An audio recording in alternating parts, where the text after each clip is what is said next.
दोस्तों, मैं विकास कुमार आपका स्वागत करता हूं आपका अपने चैनल विकास इंस्टीट्यूट में। मैंने पिछले क्लास में बिहार दरोगा का विश्व का भूगोल बताया था और आज मेरा ये विश्व का भूगोल का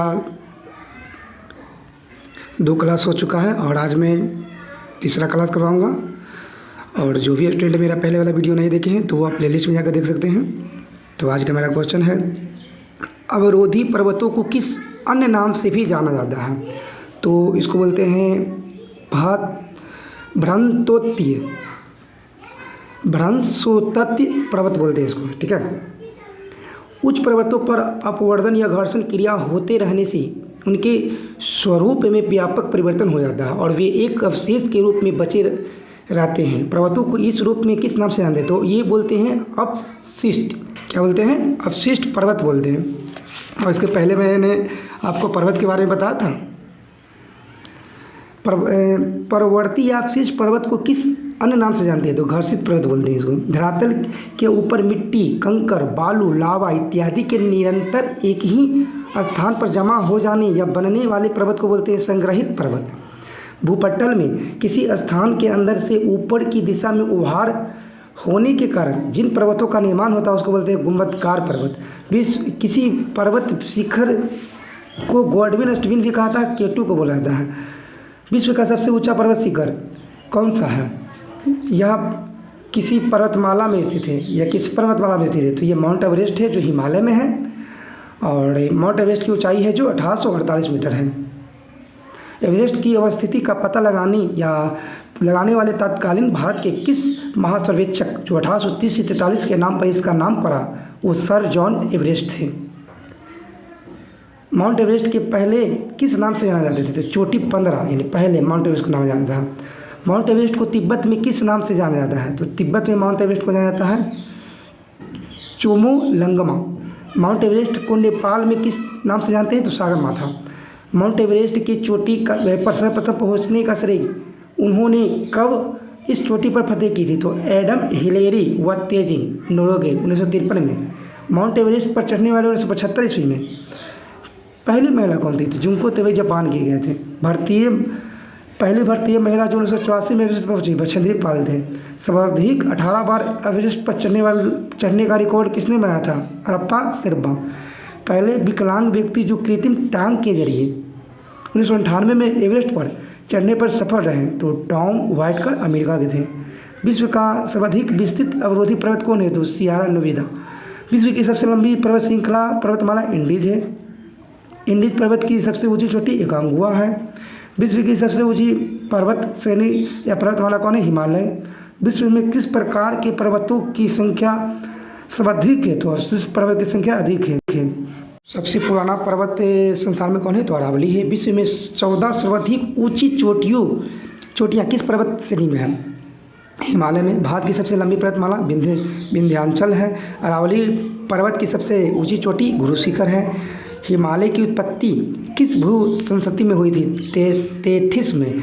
कौन सा पर्वत महाद्वीपीय जल विभाजक के रूप में जाना जाता है? तो रॉक हिच। अवरोधी या भ्रंशोत्पत्ति पर्वत के निर्माण के दौरान नीचे धंसे भाग को रिफ्ट घाटी बोलते हैं। विश्व का सबसे लंबी रिफ्ट घाटी जॉर्डन की घाटी है। धरातल के ऐसे ऊंचे उठे भाग जो अपनी समीपवर्ती धरातल से पर्याप्त ऊंचे होते हैं जिसका शीर्ष भाग चौड़ा और सपाट होता है उसको पठार बोलते हैं।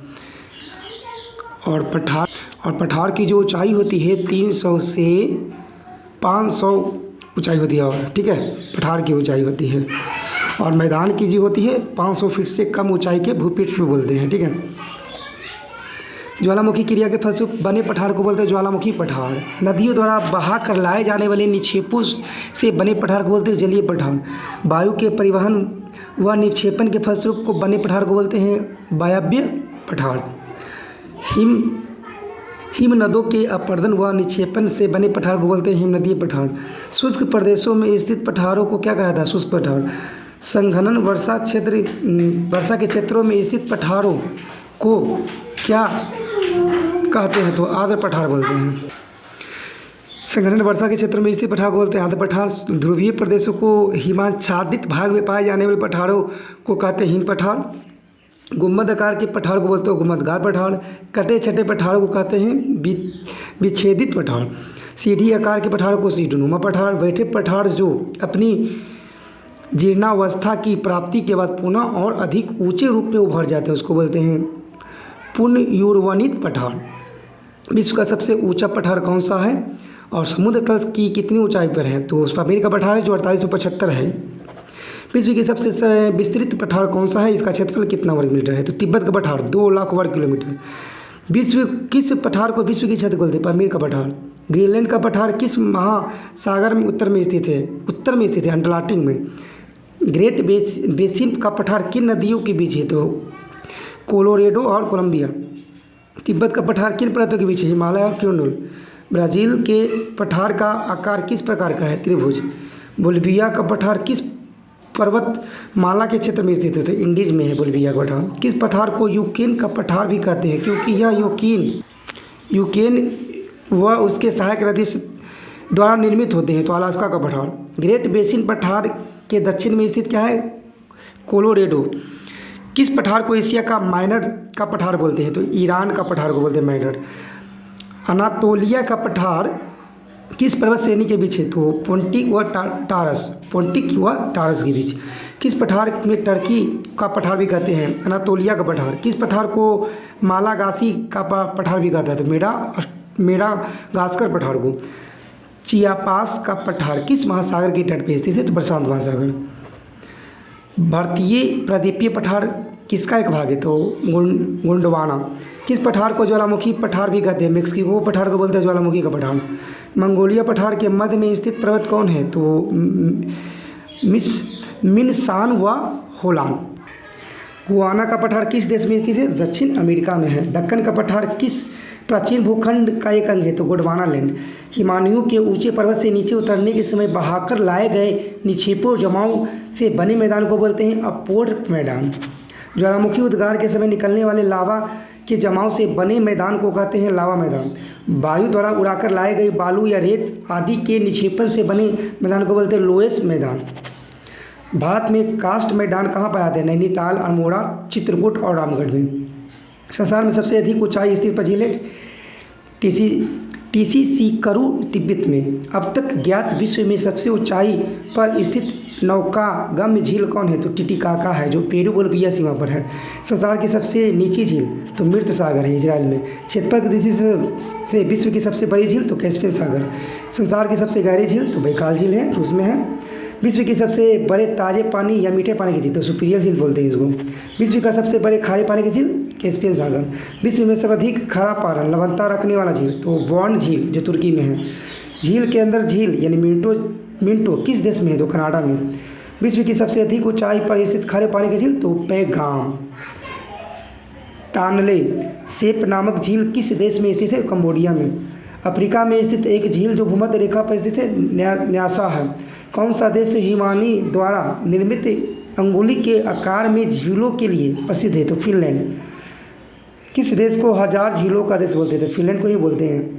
संसार का सबसे बड़ा नदी द्वीप कौन सा है?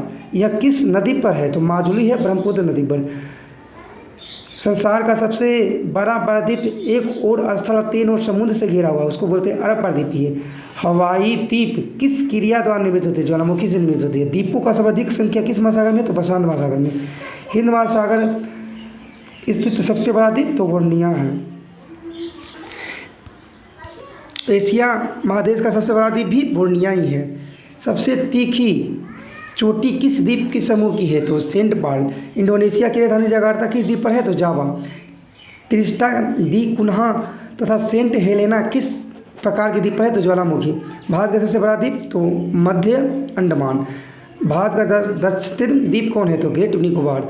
किस द्वीप को अग्नि द्वीप भी कहते हैं? तो आइसलैंड को बोलते हैं अग्निद्वीप। किस द्वीप को प्रशांत महासागर चौराहा बोलते हैं? तो हवाई द्वीप को। डियागो गार्सिया द्वीप किस महासागर में स्थित है? हिंद महासागर में। पश्चिम द्वीप समूह की खोज 1492 में किसने की थी? क्रिस्टोफर कोलंबस ने। किस द्वीप का प्राचीन नाम सैंडविच है? तो हवाई द्वीप। हवाई द्वीप समूह की खोज कब आता था, किसने की? 1770 में कैप्टन कुक ने किए थे। ग्रीनलैंड द्वीप की खोज कब और किसने की? तो 1888 में फ्रिट्जॉफ नानसेन। जिन वनों में जब वनों के वृक्ष किसी ऋतु में अपनी पत्तियों का एक साथ नहीं गिराते हैं उसको बोलते हैं सदाहरित वन। उष्णकटिबंधीय सदाबहार वनों के बीचों की लड़कियाँ किस प्रकार की होती है? कठोर होती है। उष्णकटिबंधीय सदाबहार वनों के बीचों की पत्तियाँ कैसी होती है? चौड़ी। पत्तियाँ कैसी होती है? चौड़ी होती है। संसार के किन नदी घाटियों में मुख्य रूप से उष्णकटिबंधीय सदाहरित वन पाए जाते? तो जायरे व अमेजन। मध्य अक्षांशीय सदाहरित वनों में पत्तियाँ किस प्रकार होती है? तो चौड़ी होती है। भूमध्य सागरीय सदाहरित वनों की पत्तियाँ किस प्रकार होती है? तो कटीली, चिकनी और छोटी। भूमध्य सागरीय वनों में पाए जाने वाले प्रमुख वृक्ष कौन कौन हैं? तो कॉर्क है, जैतून है और चेस्टनट है। कोणधारी सदाहरित वनों में अन्य किस नाम से भी जानते हैं? तो समशीतोष्ण कोणधारी। कोणधारी सदाहरित वन में पाए जाने वाले वृक्षों का आकार कैसा होता है? लंबा व शंकु। सघन वनस्पति वाला होता है उष्णकटिबंधीय सदाहरित वन। किस प्रकार के वन में पेड़ व झाड़ियाँ दूर दूर पाए जाते हैं? तो भूमध्य सागरीय सदाहरित वन में। सबसे अधिक व्यापार उपयोग किस प्रकार के वनों का होता है? तो शीतोष्ण कटिबंधीय सदाहरित व कोणधारी। ध्रुवीय प्रदेश में पाए जाने वाले वनों को किस नाम से जानते हैं? तो टुंड्रा प्रदेश। टुंड्रा प्रदेश में पाए जाने वाले प्रमुख जनजाति काई और लाइकेन है। पर्वतीय क्षेत्रों में पाए जाने वाले वनों के वृक्ष किस प्रकार के होते हैं? चौड़ी पत्ती, शंकुधारी। पर्वतीय। फ्रांस में भूमध्य सागरीय वनस्पति को किस नाम से जानते हैं? तो मेक्कीवस। पृथ्वी पर भूभाग में सबसे बड़ी इकाई को बोलते हैं महाद्वीप। महाद्वीप की संख्या कितना है? यानी जो महादेश 7। संपूर्ण पृथ्वी का स्थल क्षेत्र कितने महाद्वीप में है? तो 7। एशिया में क्षेत्रफल की दृष्टि से सबसे बड़ा देश कौन है? चीन है। और एशिया में क्षेत्रफल की दृष्टि से सबसे छोटा देश मालदीव। एशिया की सबसे लंबी नदी यांगसी।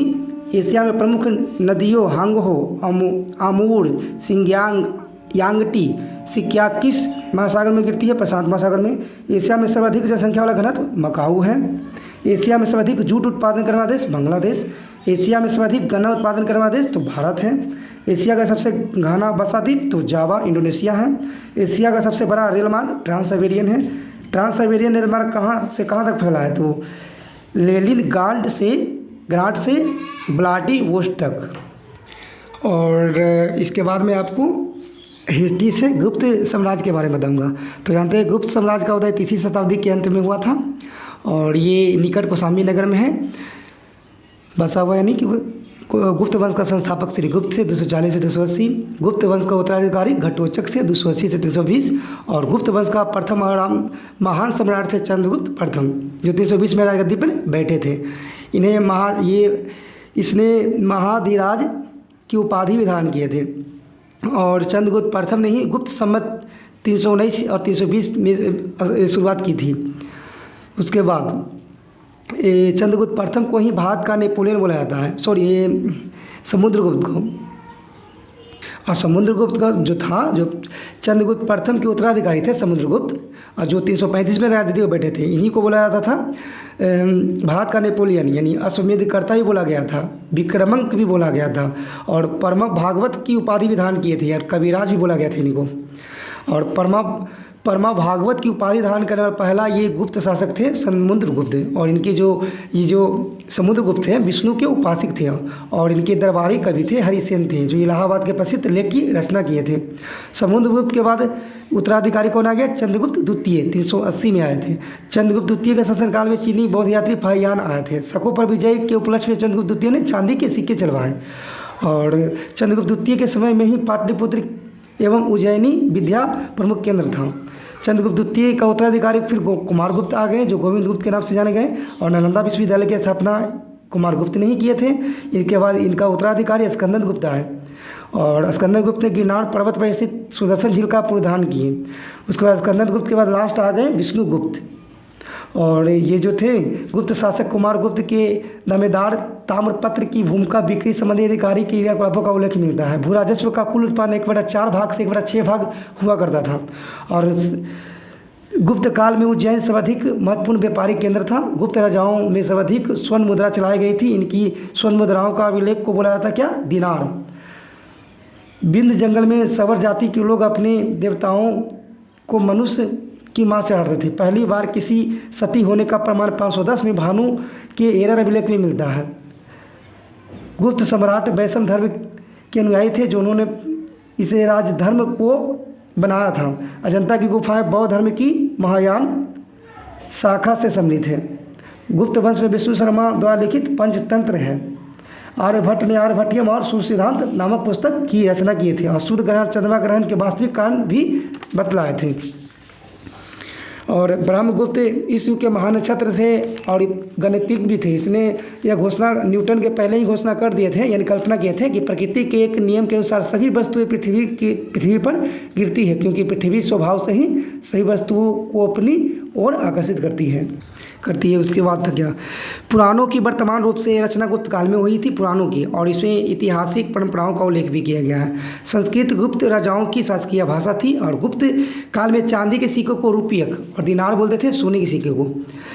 मंदिर बनाने की कला का जन्म गुप्त काल में ही हुआ था और गुप्त काल के शासक ने मंदिरों एवं ब्राह्मणों को सबसे अधिक ग्राम अनुदान करते थे। इसमें कालिदास की कृति अभियान, शकुंतलम, फिर राज दुष्यंत एवं शकुंतलम की प्रेम कथा प्रथम भारतीय रचना है जिसका अनुवाद यूरोपीय भाषाओं में हुआ था, और दूसरी रचना थी भागवत गीता। संस्कृत उपलब्धियों के कारण गुप्त काल को भारतीय इतिहास का स्वर्णयुग कहा जाता था। नगरों का क्रमिक पतन गुप्त काल की महत्वपूर्ण भूमिका थी। तो आज के लिए इतना ही दोस्तों, धन्यवाद।